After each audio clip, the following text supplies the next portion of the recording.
दानापुर से बाहुबली विधायक राजद से रीतलाल यादव ने देखिए बीते दिनों दानापुर के कोर्ट में आत्मसमर्पण किया, जिसके बाद उनको पटना के बेऊर जेल भेज दिया गया। आखिरकार क्या कारण रहा कि इतनी जल्दी उनको जो है जेल भेज दिया गया, किन विषयों को लेकर उनको जेल भेजा गया और अब जाकर रीतलाल यादव कब तक जेल में रहेंगे, बड़ा सवाल उठ रहा है। देखिए इस वक्त हमारे साथ बात करने के लिए पटना हाईकोर्ट के जाने माने अधिवक्ता शिवनंदन भारती हैं। जुड़ेंगे, बात करेंगे शिवनंदन भारती से, जानेंगे कि क्या प्रक्रिया है और किस तरीके से किन विषयों को लेकर उन्हें जेल भेजा गया है और कब तक वो निकलेंगे। तो आइए जुड़ते हैं शिवनंदन जी। पहला सवाल रहेगा, रीतलाल यादव को जेल भेजा गया, आखिरकार रंगदारी के मामले में कहा जा रहा है जेल भेजा गया है, इतनी जल्दी जेल भेजना ये देखिए रंगदारी का जो उनके ऊपर जो चार्ज लगा था, केस जो हुआ था, ये इसमें इस तरह के केसेस में बेल में बहुत ज़्यादा डिफ़िकल्ट नहीं होता और एंटीसिपेटरी बेल अनेकों लोगों को मिलता है। लेकिन पुलिस की दबिश जो थी, ये दो कारणों से उनको समर्पण करना पड़ा, मेरा जो अपना व्यक्तिगत मानना है। कभी कभी क्या होता है, जो पॉलिटिकल लोग थे और वो चुनाव जीतते हैं, तो चुनाव लड़ने वाले लोगों को कि पब्लिक ओपिनियन नहीं ख़राब हो, पब्लिक के बीच में ये नहीं हो कि वो उनका छवि ख़राब है, गुंडा है, इस तरह का। तो इसीलिए उन्होंने कहा कि देखिए कानून पर मुझे पूरा भरोसा है, कानून पर हम लोग भरोसा करते हुए, और वो आत्मसमर्पण कर दिए। तो ये जो एक छवि उनकी बनाई जा रही थी कि नहीं ये अपराधी प्रवृत्ति के हैं, वो किसी में रंगदारी करते हैं, कानून में विश्वास नहीं करते, तो ये उनके जो आलोचक थे, इनके समर्पण के बाद लोगों का मुँह बंद हो गया आलोचना करने वालों का, नंबर 1। नंबर 2 कि पुलिस का जिस तरीके से दबिश था, तो ये भी बात सत्य है कि ये विपक्ष की जो पार्टी है उससे वो चुनाव लड़ते हैं, जीतते हैं, तो सत्ता में जो होता है तो वो उसका थोड़ा सा असर तो होता ही है कि सत्ता पक्ष में, और वो मजबूत आधार वाले नेता हैं।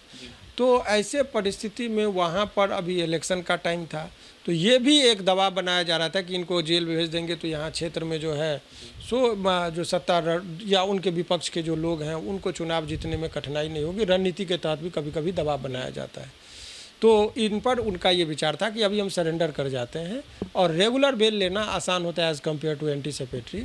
और ऐसे परिस्थिति में वो MP MLA कोर्ट में वो अपना वो बेल के लिए भी आवेदन करेंगे, और सेशन लेवल पर उनको बेल मिल गया तो मिल गया, नहीं तो हाई कोर्ट में अभी 1 महीना हम लोग का अभी छुट्टी होने में, गर्मी छुट्टी होने में टाइम है। हालांकि गर्मी छुट्टी में भी बेल का बेंच बैठता है, तो उसमें कि 1 से 2 महीना में वो जेल से बाहर आ जाए, इसलिए वो जल्दी से जल्दी कर ले। अगर वो नहीं आत्मसमर्पण करते, इस केस को पेंडिंग रखते, तो इलेक्शन का टाइम था, ऐन वक्त पर जब उनको नॉमिनेशन करने जाते, हो सकता था उसी टाइम पुलिस गिरफ्तार कर लेती, तब इनके लिए समस्याएं और बढ़ सकती थी। तो यही सब वजह से वो सोच समझकर आत्मसमर्पण कर दिए। शिवनंदन जी, आखिरकार धारा किस तरीके की लगती है? अगर कोई रंगदारी मांगता है किसी, तो धारा देखिए वो नेचर वो डिपेंड करता है कि वो किस नेचर का वो टॉर्चरिंग की बातें कही जा रही। किसी को हम बोल दिए हैं कि कल यदि तुम हमको पैसा नहीं दिए तो तुम्हारा बेटा मेरे पास है, इसको गोली मार देंगे, तो जान मारने का खतरा है, तो अलग धाराएं हैं। किसी को लोग ब्लैकमेल करता है कि झूठा मुकदमा में फंसा देंगे, तो वो भी रंगदारी का ही बात है। काम नहीं करने देंगे, तुम्हारे लेबर को मार देंगे, तो ऐसे में तो 384, 85 इत्यादि धाराओं का, IPC का जो पुराना सेक्शन था, वो सब के अंतर्गत मुकदमा दर्ज होती थी।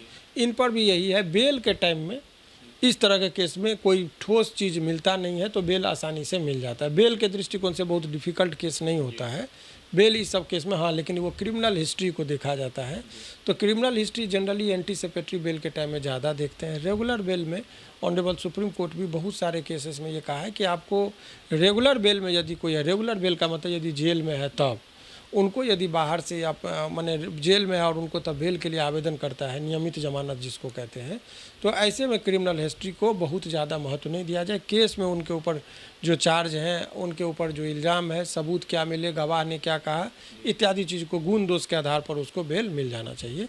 ऐसा कई केस में ऑनरेबल सुप्रीम कोर्ट का निर्देश है। और भी कितने दिन रहेंगे रीतलाल यादव? देखिए एवरेज जो प्रोसेस जो बेल का है, लोअर कोर्ट यदि दे देता है तो 15 से 20 दिन में निकलेंगे। लोअर कोर्ट यदि बेल नहीं देता, हाई कोर्ट में आएंगे तो 1-1.5 महीना निश्चित तौर पर लग ही जाता है। तो यही चीज़ें हैं। मतलब इंतजार अभी रीतलाल यादव को जेल के अंदर मोटी 2 महीना करना पड़ सकता है। अगर हाई कोर्ट आना पड़ा तो 2 महीना कम से कम, अगर लोअर कोर्ट में मिल गया तो 15-20 दिन में निकल जाएगा। अगर आरोपी पाए जाते हैं तो और भी आरोप नहीं, अभी सवाल ये नहीं है आरोप का, तो अभी वो ट्रायल होगा, गवाह होगी, तो बहुत लंबा टाइम है। अभी तो बेल के मुद्दा पर है सिंपल कि वो कहेंगे कि कोर्ट में हम उपस्थित हो के लिए हैं, हम भागने वाले नहीं हैं, हम पर भरोसा रखिए, जब कभी भी कोर्ट में बुलाया जाएगा हम सदैव उपस्थित होंगे, और कोर्ट को भी मानना पड़ेगा क्योंकि आत्मसमर्पण किए हैं। विपक्षी ये कहता है कि नहीं इनको बेल दीजिएगा, भगोड़ा हो जाएंगे, मिलेंगे नहीं, कहाँ ढूंढेंगे, तो ये सब बात तो अब चलेगी नहीं।